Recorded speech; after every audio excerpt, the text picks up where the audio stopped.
একদা একদিন মরু অঞ্চলে হযরত আলীর ছেলে হাসান ও হোসাইন, অন্যদিকে খলিফা ওমরের ছেলে আব্দুল্লাহ, তারা তিনজন একসাথে মসজিদে নববীর পাশে খেলা করছিলেন। তারা সকলেই সেই সময় শিশু বয়সী ছিল।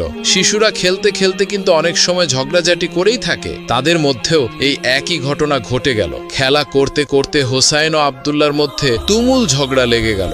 এক পর্যায়ে হোসাইন রাদিয়াল্লাহু তাআলা আনহু রেগে গিয়ে আব্দুল্লাহকে বললেন, এই আব্দুল্লাহ, তুই তো গোলামের বাচ্চা গোলাম, তোর বাপ একটা গোলাম, তুই তার সন্তান না, তুই নিজেও তো একটা গোলাম। হোসাইন রাদিয়াল্লাহু তাআলা আনহুর এই কথা শুনে তখন আব্দুল্লাহ রেগে মেগে ফায়ার হয়ে গেল। তখন আব্দুল্লাহ হযরত হোসাইন রাদিয়াল্লাহু তাআলা আনহুকে উদ্দেশ্য করে বললেন, হোসাইন, তুমি আমাকে গোলামের বাচ্চা গোলাম বলেছো? তুমি কি ভুলে গেছো আমার বাবা বর্তমান মদিনার রাষ্ট্রপ্রধান এবং আমার বাবা মুসলিমদের আমিরুল মুমিনিন? তুমি তা জানা সত্ত্বেও তুমি কিভাবে আমাকে গোলামের বাচ্চা গোলাম বলেছো? তুমি আমাকে এমনটা একদমই বলতে পারো না। আমি আমার পিতার নিকট তোমার বিরুদ্ধে অভিযোগ দায়ের করব। এই কথাগুলো বলতে বলতে আব্দুল্লাহ তখন অনেক কান্নাকাটি করলো। শেষমেশ আব্দুল্লাহ মন খারাপ করে বাড়ির দিকে চলে যেতে লাগলেন। এদিকে হযরত হোসাইন রাদিয়াল্লাহু তাআলা আনহু আব্দুল্লাহকে এই কথা বলায় কোন রকম বিচলিত হলেন না। তিনিও তখন তার বাড়ির নিকট চলে গেলেন। আব্দুল্লাহ যখন বাড়ির দিকে কান্না করতে করতে ফিরছিলেন, ঠিক সেই সময় ছেলেকে কান্নারত অবস্থায় দেখে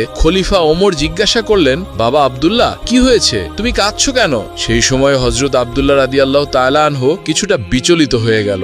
রাগে ফুঁসে তার আব্বাজানের সামনে দাঁড়িয়ে পড়ল। তখন হযরত আব্দুল্লাহ রাদিয়াল্লাহু তাআলা আনহু পিতা হযরত ওমর রাদিয়াল্লাহু তাআলা আনহুকে বললেন, আব্বাজান, হোসাইন আমাকে গালি দিয়েছে। সে বলেছে আমি নাকি গোলামের বাচ্চা গোলাম। আমাকে বলেছে তোর বাপ ওমর একটা গোলাম, তুই তার সন্তান, তুইও গোলাম, তুই গোলামের বাচ্চা গোলাম। আব্বাজান, আমি আপনার কাছে বিচার দায়ের করলাম, আপনি এর একটা সঠিক বিচার করে দিবেন, কেননা ন্যায় বিচার করা আপনার ইমানি দায়িত্ব। তখন হযরত ওমর রাদিয়াল্লাহু তাআলা আনহু ছেলের মুখের এমন কথা শুনে অনেক হতভম্ব হয়ে গেল। তখনই হযরত ওমর রাদিয়াল্লাহু তাআলা আনহু ছেলে হযরত আব্দুল্লাহ রাদিয়াল্লাহু তাআলা আনহুকে সঙ্গে নিয়ে সঙ্গে সঙ্গে আলীর বাড়ির দিকে গেলেন এবং রেগে মেগে আলীকে ডাকতে থাকলেন। এক পর্যায়ে আলী তার বাড়ির ভেতর থেকে বেরিয়ে এলো। আলীকে তখন ডেকে হযরত ওমর রাদিয়াল্লাহু তাআলা আনহু বললেন, ভাই আলী, আমার ছেলে আব্দুল্লাহ তোমার ছেলে হোসাইনের বিরুদ্ধে একটি অভিযোগ দায়ের করেছে। এই অভিযোগটি সত্য না মিথ্যা আমি যাচাই করতে এসেছি। তোমার পুত্র হোসাইনকে ডাক দাও।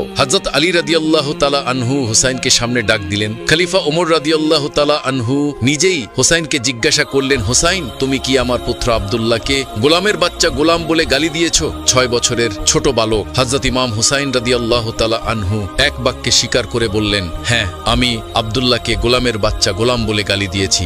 তখন